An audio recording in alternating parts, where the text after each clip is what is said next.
Mənim adım Oğuz Ayvazdır, yazıcı, senaristəm.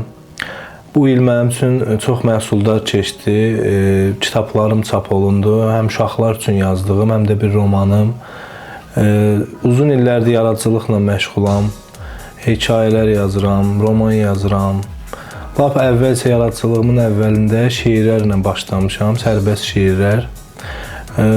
Gördüyünüz bu kitablar Qalatasaray haqqında yazdığım həm uşaqlar, həm böyüklər üçündür.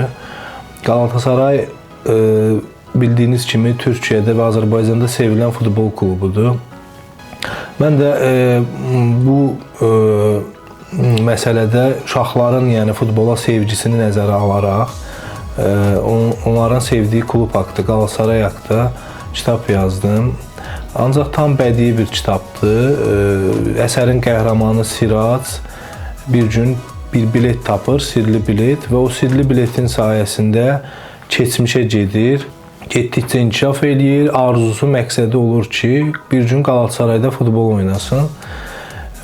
Onun zəhməti, əzmi, həyatla mübarizəsi əks olunur əsərdə. Və bir gün o həqiqətən də Qalatasaraya transfer olunur, arzularına, məqsədinə çatır.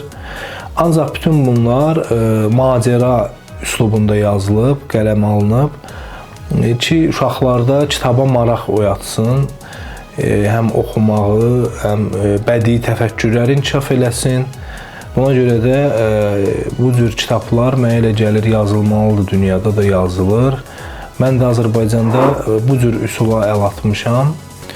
Və uşaqlar oxumalı, inkişaf eləməli, həyatla mübarizə aparmağı öyrənməlidirlər.